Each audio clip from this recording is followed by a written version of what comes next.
anapinga utekaji lakini anaelekeza shutuma kwa serikali. Hapo ndipo ambapo mimi naye tunapishana kwamba yeye anapinga utekaji lakini anajaribu kuimply au na sasa sio ana imply tena, anaelekeza kwamba serikali ndio inahusika kwenye utekaji, kitu ambacho sio. Mimi ni serikali, ni sehemu ya serikali, sihusiki kwenye utekaji. Sawa, I have no interest ya kumteka mtu yoyote. Nani sasa ambaye anawateka watu hapa nchini? Angekuwa anasema sasa. Wewe kama serikali umefanya jitihada gani kujua hilo? Hili nimeshasema pale mwanzo kwamba jambo hili liko kwenye uchunguzi wa polisi. Polisi wanafanyia kazi na pale wanapotoa taarifa kuhusu utekaji wanazitoa, na jana tu wametoka kutoa taarifa kuhusu masuala haya. Sawa. Sasa huyu ni mtu ambaye anakuwa tu general kwamba serikali, lakini hebu tuikatekate serikali kwenye vipande vyake. Mimi ni serikali ya Ubungo, mimi ndio mkuu wa wilaya ya Ubungo. Pale kuna serikali iliyokamilika. Sasa anavyosema serikali ya Ubungo imemteka nani? Au mimi nimemteka nani?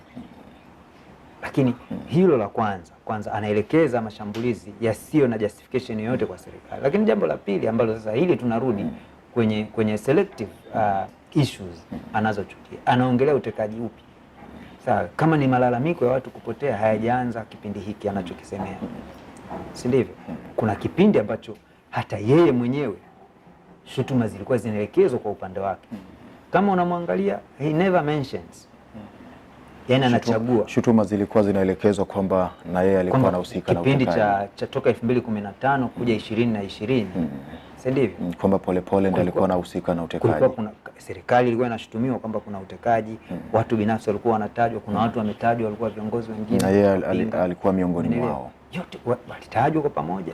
Na hata sasa hivi kuna watu wanasema tumemsamehe. Mimi nataka kuuliza wale wote ambao sasa wanasema wamemsamehe kwa nini? Na wewe unayesema kwamba kuna watu ambao walikuwa wanahusika na yeye alikuwa ni miongoni mwao. Sijasema, alikuwa anasema katika watu ambao anakuwa anatajwa. Umesema na yeye ametajwa kwenye swala hili la utekaji. Utekaji kama anavyotaja yeye wenzake, kama anavyotaja watu wengine, na yeye pia ameshawahi kutajwa kuhusika na utekaji. Sasa je, tutoke hapo tumhukumu kwamba ni mtekaji? Haiwezekani. Sawa, kwa kutumia tu kauli za watu kwamba huyu mtekaji. Lazima kuwe kuna ushahidi beyond even doubt. Si ndivyo? Lakini sasa asiwe selective. Na kama ana taarifa ambazo anadhani zinaweza kuisaidia nchi kufahamu anachosema anakifahamu, why go round kutengeneza taharuki?